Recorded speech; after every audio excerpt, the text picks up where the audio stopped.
This is part 2 for chapters 9 and 10. So here we're going to talk about the stages of group development. Forming, storming, norming, and performing, and finally adjourning.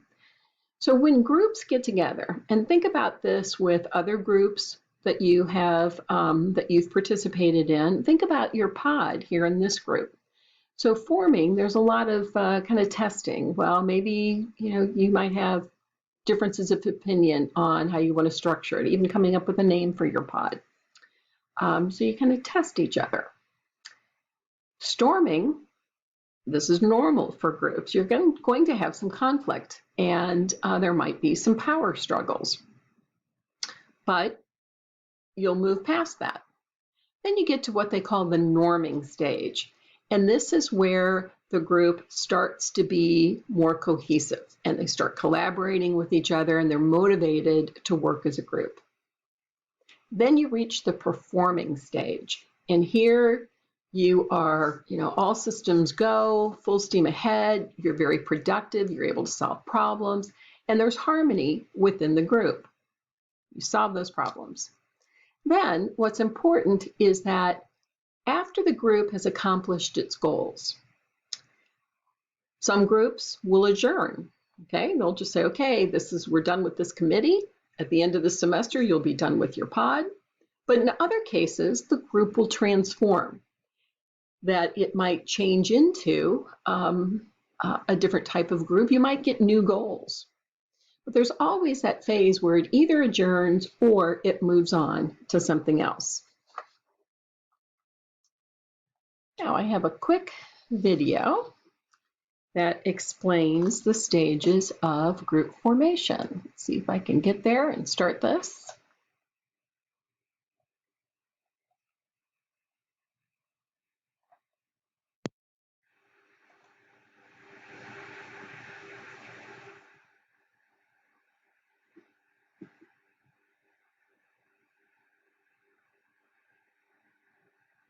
Strangers from distant lands, friends of old, you've been summoned here to answer the threat of Mordor. Middle-earth stands upon the brink of destruction. None can escape it. You will unite or you will fall. Each race is bound to this fate, this one doom. Bring forth the ring. Frodo.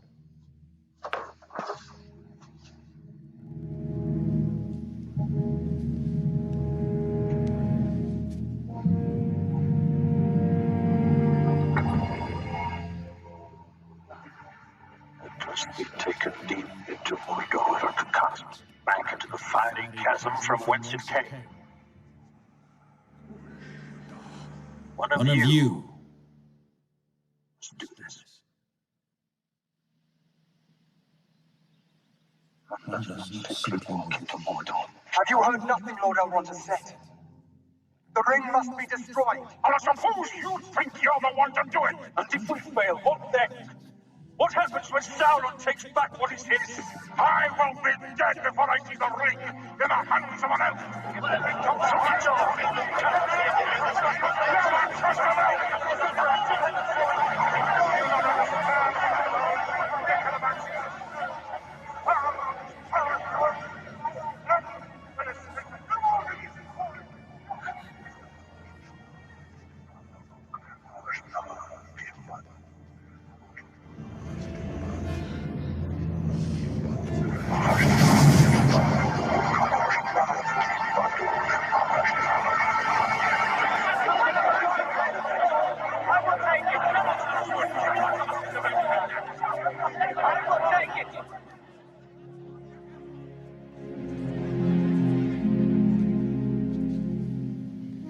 I will take the ring to Mordor.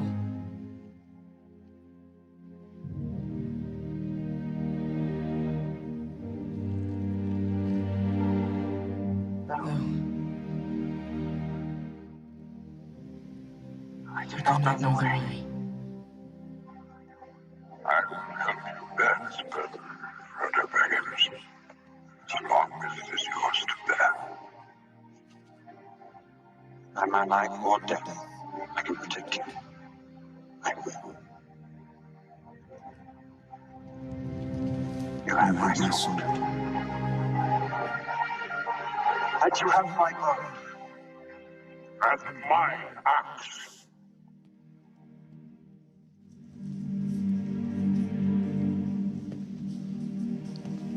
Carry the face of all, little one.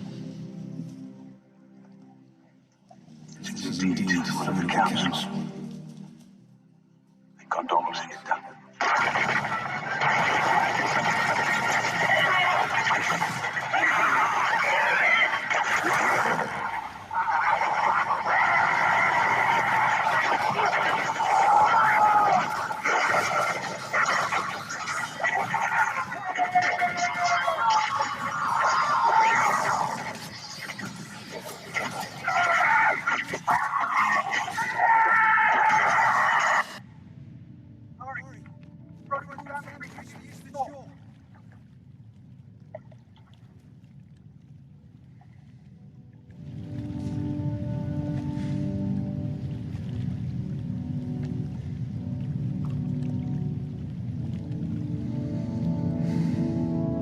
You mean not to follow them? Frodo's fate is no longer in our hands. Let us all be in vain. The fellowship has failed.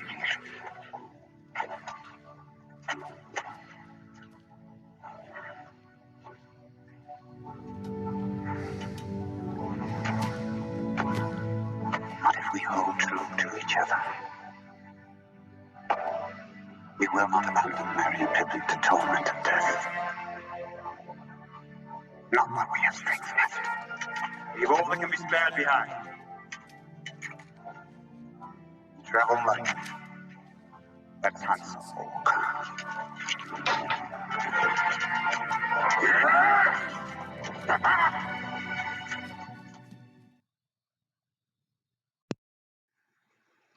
Okay, a few other points. Let me see if I can get back to this one. Whoops, there we go. Sorry. So as you saw in the video, you can almost always see all of these phases, these stages of group development. And if a group doesn't go through one of these phases, it's likely that there will be some issues. For example, if there isn't any conflict, if there's no power struggles at all during the storming phase, it could come back.